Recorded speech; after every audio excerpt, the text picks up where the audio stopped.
যে এখন যে নতুন প্রধানমন্ত্রী বাসভবন হচ্ছে, সেখানে বাংকার করা হচ্ছে, সেখানে টানেল করা হচ্ছে, আপনি কোথায় যেতে চান? আইনমন্ত্রী মিথ্যা কথা ছাড়া একটা সত্য কথা আমরা তার মুখে, তিনি একজন প্যাথোলজিক্যাল লায়ার।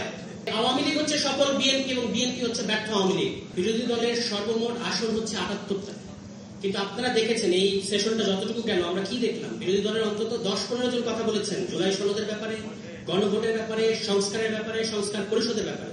কিন্তু এই যে ২১৩ আসন বিশিষ্ট একটা ২/৩ দল, তাদের কয়জনকে আমরা কথা বলতে দেখেছি? একজন কথা বলেন, পাশে দিয়ে আরেকজন কথা বলেন অর্ধেক, এবং যিনি আবার যখন কথা বলেন অর্থাৎ আইনমন্ত্রী মিথ্যা কথা ছাড়া একটা সত্য কথা আমরা তার মুখে, তিনি একজন pathological liar. Hire Google TV.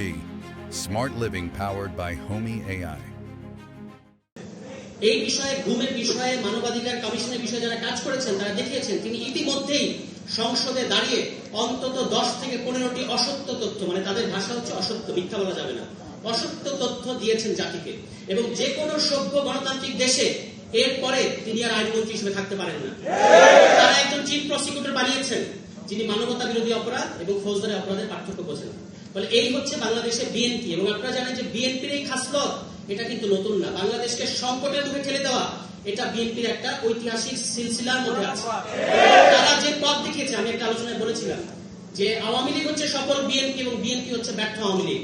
কারণ আওয়ামী লীগ বিএনপি যে রাস্তা দেখিয়ে গেছে ওটা তারা করতে পারেনি, সেই কাজগুলি আবার এসে আওয়ামী লীগ করে দেখিয়েছে, খুব সাকসেসফুলি করেছে। কিন্তু বিএনপি নিজের দেখানো রাস্তায় নিজেকে খাদের মধ্যে পড়েছে। আজকে আপনি পত্রিকা নিউজ দেখবেন যে এখন যে নতুন প্রধানমন্ত্রী বাসভবন হচ্ছে, সেখানে বাংকার করা হচ্ছে, সেখানে টানেল করা হচ্ছে, আপনি কোথায় যেতে চান? আপনি কোথায় যেতে চান? সংসদে তো আপনি নির্বাক থাকেন এবং পার্লামেন্টারি ডেমোক্রেসির নামে আপনারা দেখেছেন যে স্বরাষ্ট্রমন্ত্রী তিনি ক্রীড়া বিষয়ক প্রশ্নের উত্তর দেন, স্বাস্থ্য বিষয়ক প্রশ্নের উত্তর দেন, তিনি সব্যসাচী সমস্ত বিষয়ে প্রশ্ন উত্তর দেন। শুধু নিজের মন্ত্রণালয়ের অবস্থা ওই সাবেক অন্তর্বর্তী সরকারের সাবেক স্বরাষ্ট্র উপদেষ্টার চেয়েও ব্যর্থ স্বরাষ্ট্রমন্ত্রী তিনি। সমস্ত বিষয়ে তিনি উত্তর দিচ্ছেন, শুধু নিজের মন্ত্রণালয়ের খবর নাই। গত ২ মাসে তাদের নিজেদের অন্তর্কন্দলে এই পর্যন্ত ৩০ জনের অধিক বিএনপি নেতাকর্মী হত্যার শিকার হয়েছে। কিন্তু তিনি বাংলাদেশকে সংবিধান পড়াচ্ছেন, যে সংবিধান আবার প্রতি পদে পদে প্রতি বাক্যে বাক্যে তিনি ভুল বলেন, বিভ্রান্তিকর তথ্য দেন। তিনি মনে করেন সংবিধানের ধারা উপধারা ১১৫ অনুচ্ছেদ এটা আছে, ৬৪ অনুচ্ছেদ এটা আছে, এটা বোঝাই নাকি সংবিধান বোঝা।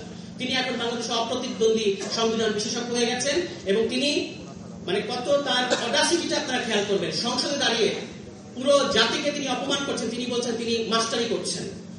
যে কোনো সভ্য গণতান্ত্রিক দেশে এরপরে তাকে আর ওই জায়গায় কথা বলতে দিত না। আপনি আমাদের সংসদ নেতাকে দেখবেন তিনি নাকি জেস্টার পলিটিক্স করেন। আমি বলেছি তিনি একটা নির্বাক চলচ্চিত্র। সংসদে তিনি বসে থাকেন। তিনি জুলাই সনদ নিয়ে কথা হয়েছে, বিরোধী দলের নেতা কথা বলেছেন, চিফ হুইপ কথা বলেছেন, বিরোধী দলের সমস্ত সংসদ সদস্যরা কথা বলেছেন, কিন্তু আমাদের নির্বাক চলচ্চিত্র একটা সেকেন্ড মুখ থেকে একটা শব্দ বের করেন নাই। তার পক্ষে কথা বলেন স্বরাষ্ট্রমন্ত্রী। বলে যেহেতু অন্য অতিরিক্ত কথা বলবেন, আমি আর কথা বাড়াবো না, শুধু একটা জিনিস আপনারা খেয়াল করবেন, মাছ শূন্যে বড় মাছ ছোট মাছকে গিলে খায়। আর বিএনপির এই সংসদীয় ষড়যন্ত্রে ছোট রায় বড় রায়কে গিলে খেতে চাচ্ছে। কিন্তু আমরা 11 দলীয় জোট এবং বাংলাদেশের জনগণ যতদিন আছে আপনাদেরকে আমরা গণ রায়ের বিরুদ্ধে যেতে দেব না। যদি যেতে চান তাহলে যতই বাংকার করেন, যতই টানেল করেন, কোনো লাভ হবে না।